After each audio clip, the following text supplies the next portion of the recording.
Everybody, it's just an absolute pleasure to be with you this evening. I appreciate there's people from different parts of the world, so there'll be time differences. So maybe it's morning, maybe it's afternoon, or it's evening. But whichever one it is, it's an absolute pleasure to be here. I'm going to be speaking today about how we support school staff with their well-being and the wider community with their well-being. I'm an absolute passionate believer that we need to invest and support staff in schools with their well-being so they can thrive, so that their tanks are full. Because if their tanks aren't full, then they're not going to be able to, support our young people. And we know at the moment that we've got to a point in society where we've got a mental health crisis. So many young people are looking to support services. We've got more referrals to CAMS than ever before, unprecedented number of referrals to support services.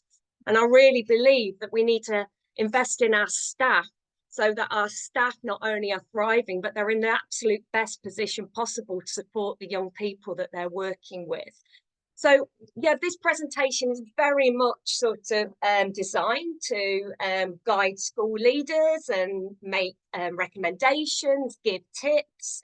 But I'd like to think it's really broad as well. I'd like to think that whatever your background is, whatever your job role is, whatever your position is, I really hope that you can take something from today's webinar. When I set up my own business 18 months ago, my motto, essentially, my business mantra was, how can I be helpful? And I wanted to do that because I spent 20 years working directly in schools myself. And I know there were times when I was at breaking point, where my well-being was being compromised. And I knew that when I set up this business, where I went into schools and helped school staff with their mental health provision, I know I wanted to be as helpful as possible. I wanted to be able to literally hold somebody's hand and say, what can I do to help you? So that to make sure you've got your best mental health provision in place. So yeah, fingers crossed you'll take something useful from today's presentation, whatever your role is. If I do have any mental health leads watching today, or anybody responsible for the mental health provision in their school, it would be great if you could give me a wave. It'd be just good to get a bit of an indication of who's in front of me today. But yeah, you can see from the screen there, like I said, 20 years experience in education. I'm an English teacher by trade. About 14 years ago, though, I decided to take a step back from whole class teaching, and actually I was appointed as a English disadvantaged teacher. And what that essentially meant was I worked with small groups of really vulnerable young people. And they came to me and I helped them get ready for GCSE English, GCSE language, GCSE literature. And that's where the passion really started to burn inside me, to support these young people with not just with their academic progress, but it became so blatantly apparent that there were so many challenges in their lives. They were facing so many barriers that I think as a school, we weren't aware of. But because I was able to work with them in small groups and in one-to-one settings, we're able to start to learn about those barriers, unpick those barriers, try to put support mechanisms in place to help them overcome those hurdles. And that's where my thirst for helping young people, not just from that academic perspective, which is where I started off when I first trained 20 years ago, but actually that holistic approach, looking at the whole child and thinking, how can we help them to thrive? How can we help them to go on to be resilient young people with really sort of positive aspirations for their future? And that's where it all really started, this drive to learn more about mental health, to learn more about how to support young people with their well-being. And that took me on my own journey. That's took me on going through counselling diploma, And yeah, I'm not far off now, almost fully counsellor qualified, just one more year to go at university. So hopefully that gives you a little bit of a context of who I am and why I do what I do. And now it really is about how can I help schools, young people in schools, staff in schools, parents and carers of school children. How can I help them to have good well-being? How can we make sure that every school has the best provision in place to ensure that every key stakeholder is best supported? So that's what I'm going to be speaking to you about today. So my first slide, very simple. Okay, here we go. We've got the hippo absolutely stuck and wallowing in the mud. Please give me a wave if you can identify with this image at all. Have you ever felt like the hippo? Have you ever felt like it's all just getting a little bit too tough, that you just want to sink down, that you just want to take some time, maybe have a bit of a wallow, maybe feel a little bit sorry for yourself? Do you know what? I think most of us can identify with this picture. I know I certainly can. And that's the reality, isn't it? We will all have experienced that feeling at some point. And that's absolutely okay. I'm an advocate for taking that time out sometimes and putting your hand up and saying, I'm struggling at the moment. This is how I feel, and I just need to take some time out. But we know that as a society, as I've already mentioned, we're at crisis point, and we've got too many people who feel stuck, who, like the hippo here in this image, they're actually stuck in a negative, difficult place where the world has felt too overwhelming. And what I want to do is be in a position where we help people get unstuck from the mud so that they don't stick, they're not there for too long, that they actually get the support that they need to be able to, be well and to thrive. So I've talked about the mental health crisis. The statistics I've got today are specific to the UK.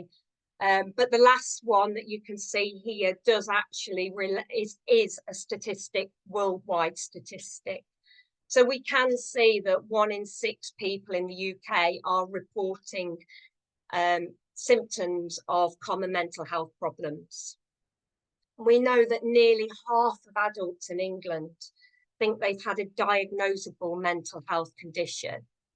And yet, the bit that really concerns me, still, despite the fact that mental health conversations have been so much wider, so much broader over the last, say, 5 years or so, just look at that percentage there. 61% of adults are still not accessing treatment. Why? Is it stigma still? Is it that they feel that they've not got enough time? Is it that they don't know where to access support? And then the most troubling one for me is, and this is why, for all those people accessing this webinar from different points in the parts of the world, 14.3% of deaths worldwide, that's approximately 8 million deaths each year, are attributable to a mental health disorder. That's what I mean. We are at crisis point. And I just believe that everybody needs to work together, that we need to support one another. And that's what I'm going to be coming to today. A substantial part of this presentation is going to be around connection, the importance of connection, the importance of making sure that everybody in the community feels valued, that they feel seen, that they feel heard. And I truly believe that if everybody makes that commitment, if everybody makes the commitment to investing in all the connections that they have in their lives, then that will have such a massive impact, such a positive impact on every key stakeholder's well-being. So for people out there in education, for staff in education, I'd just be really keen for you now just to share with me in the chat box, how do you feel on a Sunday night? How do you feel on a Sunday night when you know you've got to get back up and go into school the next day? And if it's not a school, let's just think more generally around a workplace. How do you feel on a Sunday night? What adjective would you use to describe that? If you want to pop that in the chat box for me now, that'd be really helpful. Interesting. Yep. The Sunday scaries. Yep, I can recall that. Stressed. Okay. Excited. Wow, what a really wonderful perspective to have. Somebody else has said they feel quite heavy, a sense of heaviness. Maybe they're doing a lot of thinking about what they've got to do that next week. It can feel quite overwhelming, can't it? It can feel quite daunting. I think that, that's quite typical. I think it's quite typical that for a lot of people, and I certainly know from experience myself from working in schools for 20 years, particularly in education, there is a severe sense of stress and anxiety that comes on a Sunday night. These are our current statistics in the UK in terms of teachers and teacher recruitment.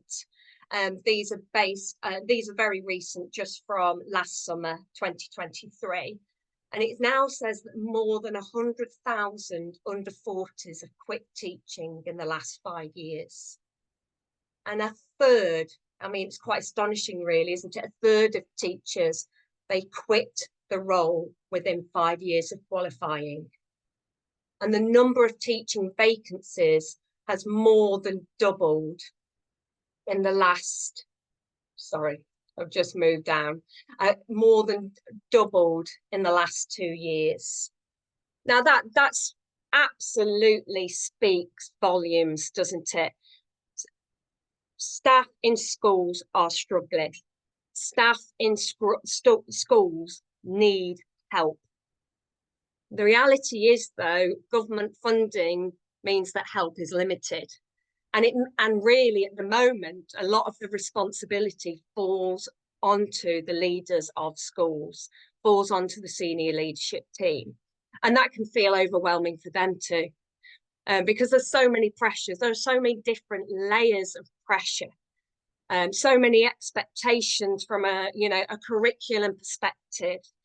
But that's where I'm here today to talk to you about what is it that we can be doing to ensure that staff in schools are thriving, to ensure that the wider community is thriving. And what we don't want, folks, well, I certainly don't want it, and I'm sure you can appreciate what I'm saying next. We don't want quick fixes. How many of us are already planning probably our holiday for 2025? How many of us get that adrenaline fix when we press book now for our next holiday? Yeah, and it feels great, doesn't it? The endorphins race through the body. And the holiday itself can be absolutely glorious. It can just feel like such respite, but we then have to go back to the real world, don't we? And we have to go back to the job role that we might be really struggling with, that might be making us feel quite poorly. I don't want quick fixes. Instead, I really would encourage everyone, and particularly school leaders, to be thinking about developing a really strong, robust whole school provision.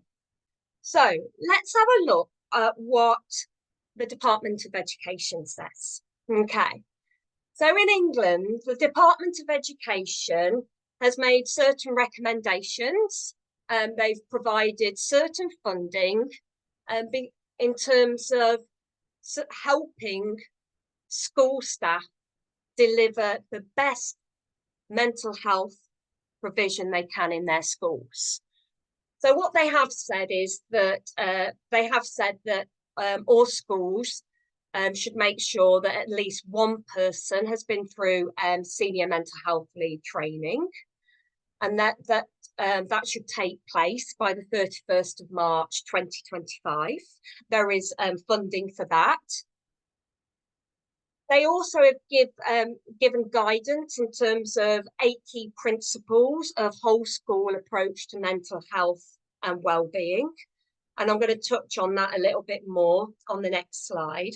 But when you go on the senior mental health lead training, the 8 key principles play a huge part of that training to really help you understand how to support your school in lots of different ways, whether it's looking at your ethos and your culture, or whether it's looking at how you support parents and carers.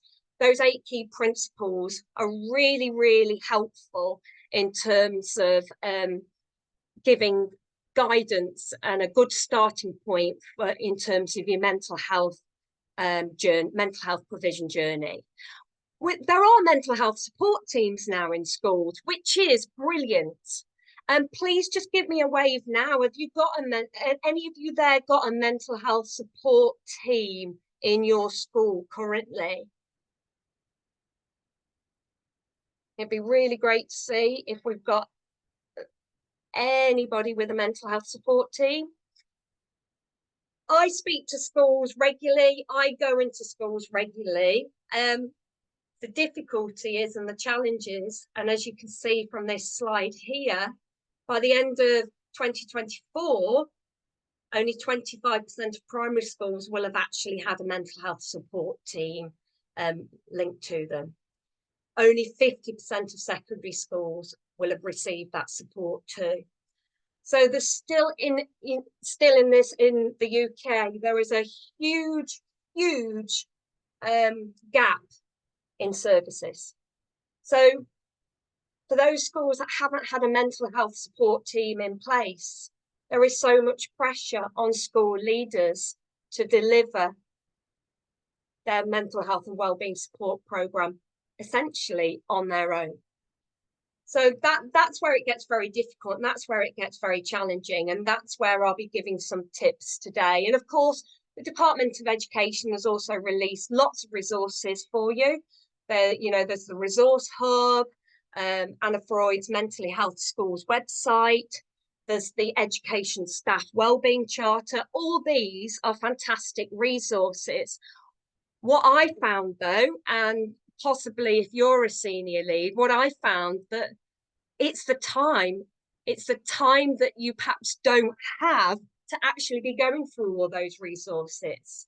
It can feel like another pressure in itself.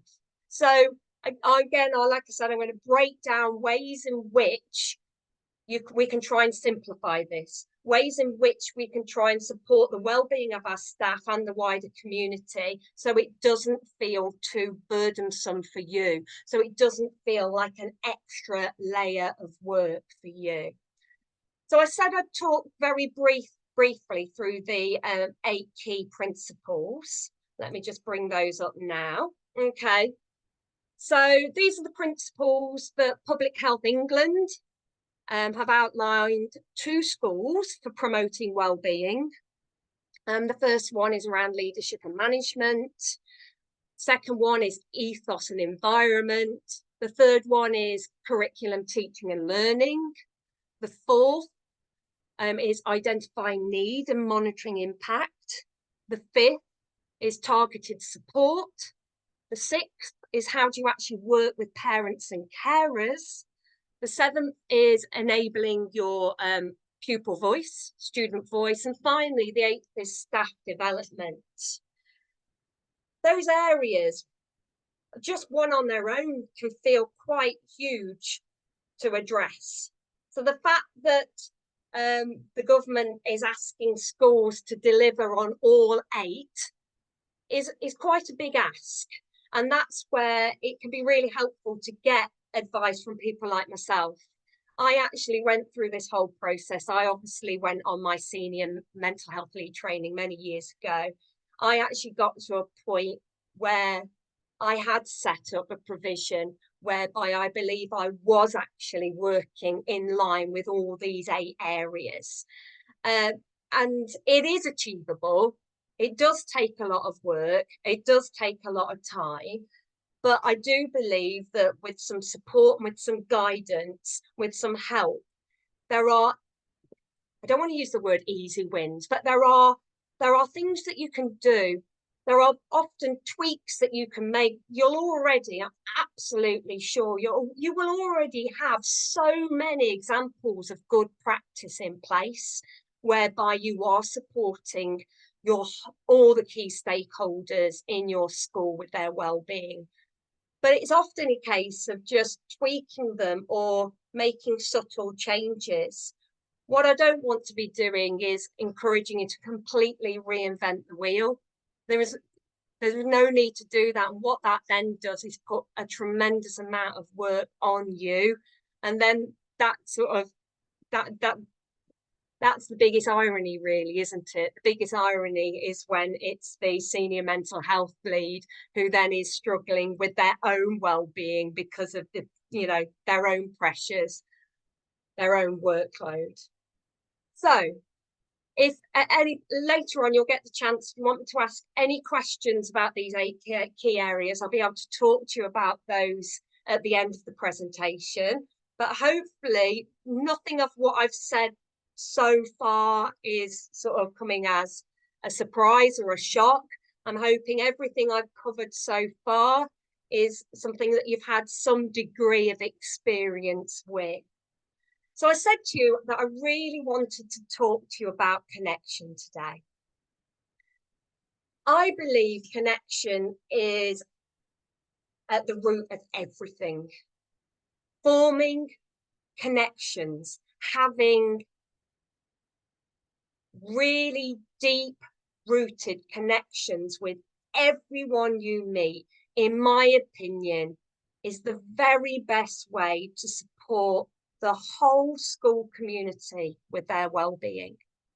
It's ensuring that every single person in your school, from the senior leadership team through to teaching staff, support staff, admin staff, your cleaning team, your site team, your wider community, your parents, your carers, your governors. I'm investing in having connections with all those people and making every single person feel valued, feel heard, I believe is the absolute key to helping people to thrive.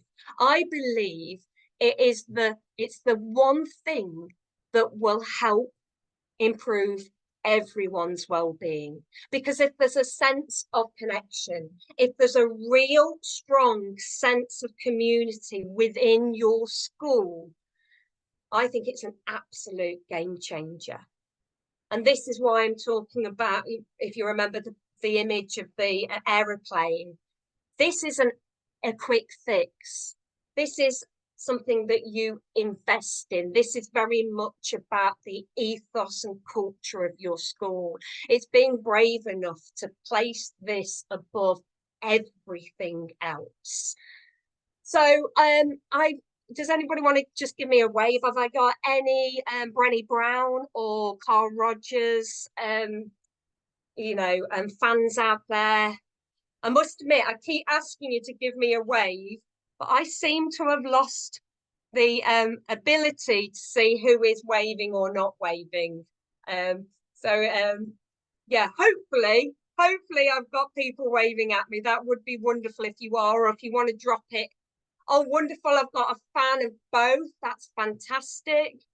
Yes, fantastic waves from Wales. Yes, from Deborah Henderson. I appreciate that.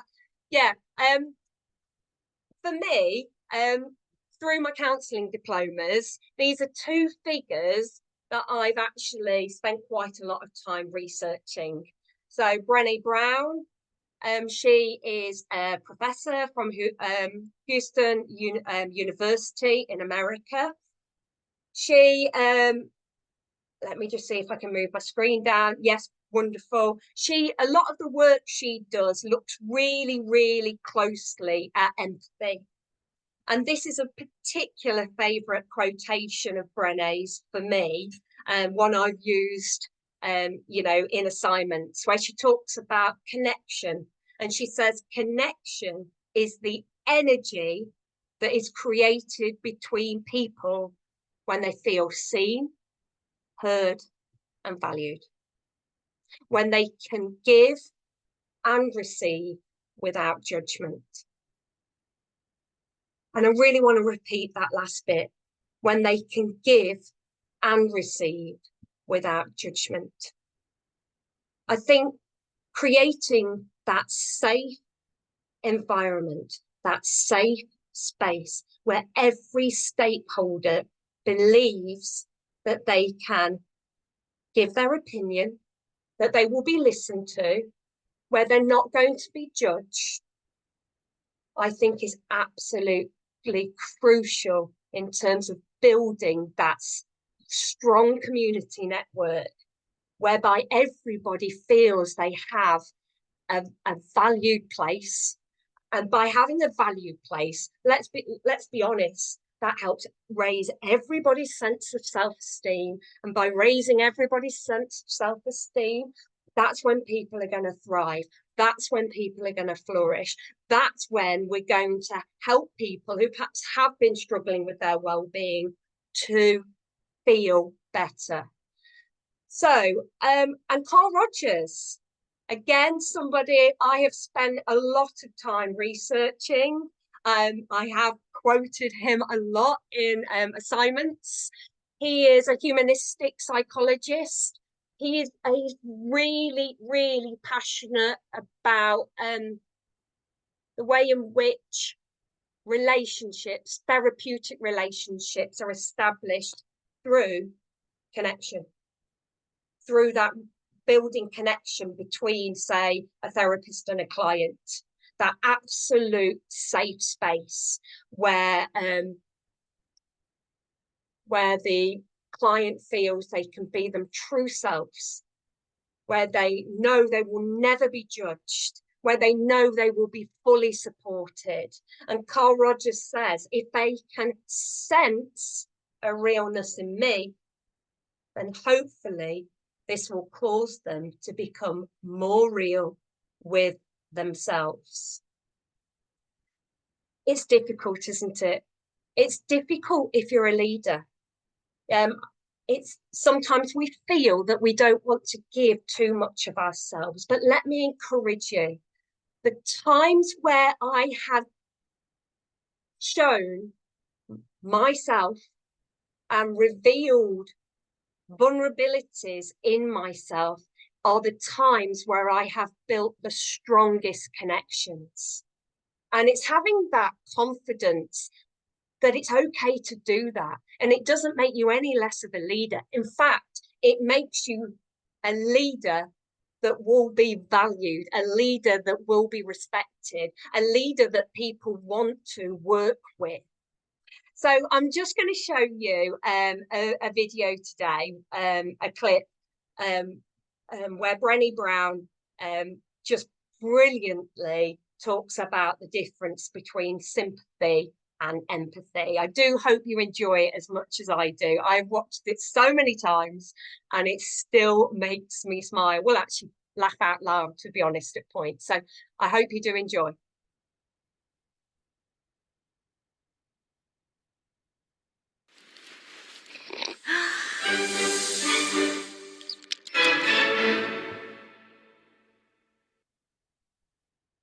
So what is empathy, and why is it very different than sympathy? Empathy fuels connection. Sympathy drives disconnection. Empathy, it's very interesting. Teresa Wiseman is a nursing scholar who studied professions, very diverse professions where empathy is relevant, and came up with 4 qualities of empathy. Perspective taking, the ability to take the perspective of another person or recognize their perspective as their truth. Staying out of judgment, not easy when you enjoy it as much as most of us do. Recognizing emotion in other people and then communicating that. Empathy is feeling with people. And to me, I always think of empathy as this kind of sacred space when someone's kind of in a deep hole and they shout out from the bottom and they say, I'm stuck, it's dark, I'm overwhelmed. And then we look and we say, hey, climb down. I know what it's like down here, and you're not alone. Sympathy is, ooh, it's bad, no. You want a sandwich? Empathy is a choice, and it's a vulnerable choice, because in order to connect with you, I have to connect with something in myself that knows that feeling. Rarely, if ever, does an empathic response begin with at least. Yeah. And we do it all the time. Because you know what? Someone just shared something with us that's incredibly painful, and we're trying to silver lining it. I don't think that's a verb, but I'm using it as one. We're trying to put the silver lining around it. So, I had a miscarriage. Oh, at least you know you can get pregnant. I think my marriage is falling apart. At least you have a marriage. John's getting kicked out of school. At least Sarah is an A student. But one of the things we do sometimes in the face of very difficult conversations is we try to make things better. If I share something with you that's very difficult, I'd rather you say, I don't even know what to say right now, I'm just so glad you told me. Because the truth is, rarely can a response make something better. What makes something better is connection.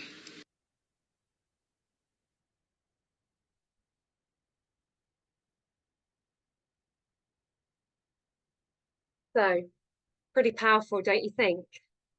And the quote that always sticks with me from that one is, rarely does a response make something better. What makes something better is connection. And I'd really ask yourself today, it's not always easy. It's not always easy to be self-reflective. But when somebody talks to you about something that they're finding difficult, how often do you just simply sit and listen and actually just give them the time that they need? Or is it that you're looking at your clock and thinking, I need to do this next, I haven't got time for this conversation? So just remember that. I honestly believe that taking that time and investing in your staff, investing in your wider community, giving them that time is honestly one of the very, very best ways to make people feel valued. If it doesn't come naturally, and let's face it, we are all different. If it doesn't come naturally, I'm hoping that we can see that screen okay. Yeah. Here are just a few tips. I'm not going to read them all out loud because I'm aware that time is ticking and I need to probably get through to some other slides. Here are some tips that I would encourage you to use. And what I know that this PowerPoint can be shared with you. So if, don't worry about taking notes now. This can be shared with you at the end of the live streaming, so you can have those all to hand, not a problem at all. So school staff out there, okay, supporting school staff with their mental health and well-being. What I hope I've proved to you today is, yes, there's many recommendations that the Department of Education recommend, the many things that they will outline to you, and in their education charter as well, there's many things that they will outline to you that you should be doing if you want to best support your staff. But what I believe is that all of those things will only have real impact if the connection is in place first, if the support you're giving is authentic, if your staff and your community believe that the support you're giving is authentic. So I really just want you to think about those last 10 minutes and that what those, thinking about connection, thinking about the difference between sympathy and empathy. And I just want you to be starting to reflect a little bit on your own practice, on your own conversations with staff and parents and carers, and just and be thinking about, you know, your approaches moving forward. So we'll just go through these. These are things that the Department of Education say you can be doing. I've added to it to give you some actual examples. But like I've said, unless you've got your strong connection in place first, I don't believe your staff will feel truly supported. So this is what the Department of Education says. This is Principle 8 of Public Health England's key principles for supporting mental health and wellbeing. So they say that staff need to feel a sense of belonging. They need to feel valued and they need to feel supported. That links back to what we've just been looking at about investing in that connection. Senior leaders not feeling worried about showing vulnerability. That staff wellbeing is recognised as fundamental. Absolutely. We've seen that teacher retention is at crisis level. We need to invest in our staff wellbeing. There needs to be a range of CPD opportunities. You need to be getting feedback from your staff, like actually finding out their views and their opinions. They are not going to feel like they are seen and heard if you don't find out what their thoughts and opinions are. And that can't be a survey once a year. The amount of schools I go into and say, oh yeah, we do a survey once a year, that's not good enough. These need to be regular check-ins. Now, whether that happens at middle management level first, whereby department leads, they do smaller surveys that then feed into bigger surveys. But we need to be finding out, how do our staff really feel? And then you need to think, how well are your staff supported and how well are they trained? When I think about the point I got to in my job role, when I think about the level of support I was having to provide vulnerable young people, I know that the training I'd been given through my school was nowhere near sufficient. Fortunately, in my own personal time, I'd taken myself on my own learning journey. But actually, I was nowhere near well enough trained to be dealing with some really, really difficult, challenging safeguarding areas. So think about how well your staff are trained and whether they're receiving regular supervision. I will say again, I never once received supervision. There were times when I would come home and I was ready to break because I'd heard the most traumatic stories literally out of the mouths of babes that day. I had nowhere to go with that apart from to my husband, who fortunately was an absolute rock. But think about how well are your staff trained and how well are they actually supported and supervised? And, you know, and how up to date are they on their knowledge of, you know, the mental health crisis at the moment? How well do they understand it? I think it's really, really fundamental that we provide that training for our staff and keep widening their knowledge, improving the information they know about this area. And in terms of supporting families, the wider community, well, how can you do that? Again, it's building those firm foundations with your families, those firm connections with your families. How do you do that? I know primary schools are brilliant at getting families in, you know, every single day. And part of that is because logistically, primary school age children need to be walked in and dropped off at school, and that helps that situation certainly. But secondary schools, we need to be thinking, how can we support our families more? How can we build connections with our families? How can we deepen those connections? Because I think often, certainly at secondary school level, they're on a surface level.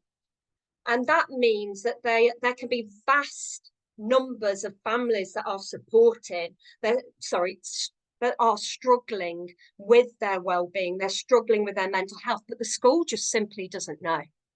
And we need to be opening up those opportunities so that everybody feels part of that school community. So these are some of the suggestions I would make. And these are some of the things that I actually do with school leaders to help them make sure that their provision for their parents and carers is as strong as it can possibly be.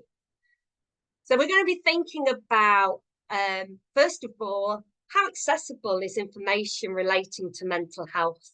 How accessible is it? Are there policies?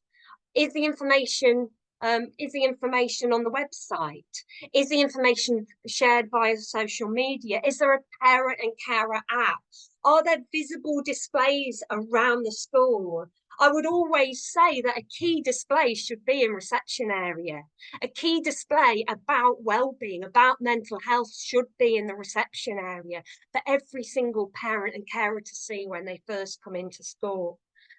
Thinking about opportunities to help deepen your wider community's knowledge about school practices and how schools are supporting their young people with their mental health. Let them know what's happening in schools. Invite them in, have workshops, have coffee mornings, have regular events. There are so many opportunities now in the 12-month calendar, whereby there are, World Mental Health Day. In the UK, we have a Hello Yellow Day every October, run by the charity Young Minds. We have Time to Talk Day in February. All these are great opportunities to be raising awareness around mental health, raising awareness around ways in which, everyone can help support their own mental health and well-being. And finally, just thinking about what can you actually do to support families themselves with their own mental health and well-being struggles. Are you helping them navigate what can be a difficult landscape? Are you advertising ways in which they can easily get support? I know as a mental health professional that sometimes when I go online, I struggle to find how to access something easily. And you know what, if you've got a really busy life and you're juggling 2 or 3 jobs and you've got, you're trying to care for your children, sometimes you just haven't got the time to be trying to navigate through, different websites. Let's make it easy for our parents and carers to get the support they need. So to do that, we come back to principle 2. And really, it's just asking yourself as a school leader, how much have you embedded mental health as a priority in your school? How much are you engaging the wider community, the staff and the wider community with your mental health vision? How much are you enabling every key stakeholder to get support if they need it? If you are placing mental health and well-being provision at the heart of everything, if it is literally embedded into your school ethos, if you're placing connections at the heart of everything, trust me, it's going to have a massive impact on attainment, the attainment of the children at your school, on the attendance of your children at school, on academic outcomes, but also, most importantly, on how they go on to develop to be those independent, resilient, positive young people with aspirations for the future. So before I finish off today, a couple of key quotes for you. Just have a think for you. It's not the time you put in that counts. It's what you put into the time. think that one's quite powerful, really. It's not the time you put in that counts. It's what you put into the time. Ask yourself, particularly in terms of your staff well-being, when you're doing training, when you're doing staff meetings after school, how much of it is really purposeful? How much of it is really making a difference and supporting them? Or is it sometimes something that we do because it's a tick box that we feel we need to do? So, and really think about what you're spending time doing with everybody in your school community. And finally, just ask yourself though, how full is your own tank? Because if you're sat there thinking, I agree with a lot of what Rachel said, but I have not got the facility or the capacity to actually apply what she's talking about because your tank is running empty. When I would really encourage you to take the time to invest in you first and foremost. You need to invest in your own well-being first before you can support everybody else's. And that might be that you need to have a really frank, honest conversation with someone on your senior leadership team.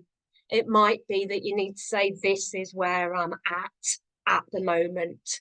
It might be that you need to request that you have support with your mental health provision, that you can't do it all alone. And you know what? That's absolutely okay. So these are my top tips. I know you're going to look at them, some of you, and think, I can't do that. I can't take regular breaks throughout the day. But trust me, a break can be a minute.